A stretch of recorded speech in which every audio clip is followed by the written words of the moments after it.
All right, so things have just gotten really tense on the world stage. Russia has just put out one of its most serious warnings to the United States in a long time. And it's all about the incredibly volatile situation brewing in Iran. So, where is all this coming from? Well, Russia's foreign ministry dropped a statement aimed right at Washington. And let me tell you, this was not your typical diplomatic dance. This was a direct, serious warning talking about potential disastrous consequences. And right at the heart of their message is this quote. They're warning anyone who might use the unrest in Iran as an excuse for an attack to be aware of the disastrous consequences. I mean, you can just feel the weight of those words, right? They are not mincing words here at all. And just in case that wasn't clear enough, Moscow doubled down.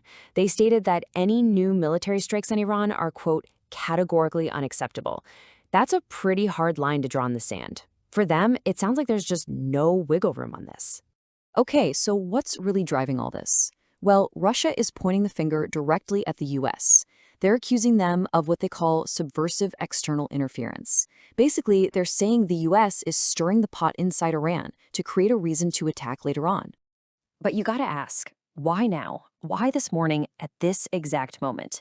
Well, it turns out this is all happening as part of a major pressure campaign against Iran, a campaign that's coming from a couple of different directions. If we look at the timeline, you'll see just how fast this is all ramped up. The pressure from the outside has been building really quickly. It wasn't that long ago, back in late 2025, that you had Israeli leader Netanyahu reportedly pushing Donald Trump for military action. Then, fast forward to early 2026, Israel's holding a high-level cabinet meeting all about Iran. And boom, that brings us to today, with Russia's big warning. It's like watching a storm gather on the horizon. And it's not just what's happening out in the open. The source material we're looking at points to intelligence that suggests Mossad, Israel's intelligence agency, might be actively egging on protesters inside Iran. If that's true, it adds a whole other covert dimension to this already tense situation. And that alleged covert action, it's like throwing a match into a room full of gasoline. Because, and this is the absolute key to understanding this whole thing, all this external pressure is happening while Iran is practically coming apart at the seams from the inside. You really can't understand one side of this story without the other. I mean, just listen to this assessment from experts. The economic situation in Iran right now, it's the worst it has been since the Islamic Republic was founded back in 1979. We're not just talking about a bad recession here.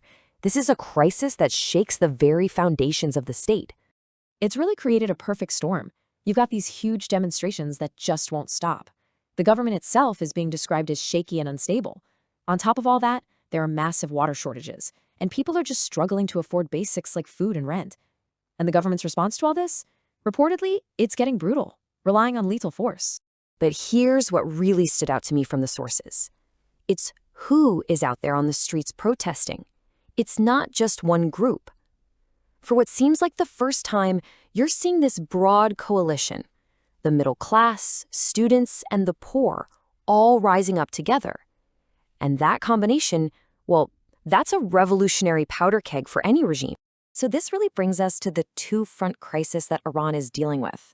On one side, you've got all the external pressures, military threats, accusations of foreign meddling, all that. And on the other, you have this massive firestorm happening internally, a historic economic crisis, huge protests, and critical shortages.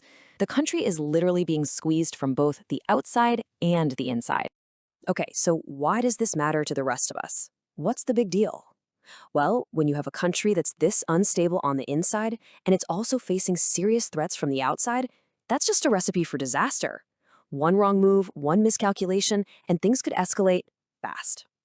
And really, the expert analysis puts it pretty bluntly.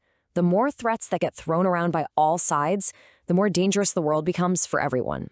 Every warning, every protest, every military movement, it all raises the stakes and leaves less and less room for error, with consequences that could go global. Which leaves us with this one really unsettling question. What happens when a country already facing down its enemies starts to completely fall apart from the inside out? Honestly, nobody knows for sure, and that uncertainty is exactly why the whole world is holding its breath right now. Thanks for tuning in.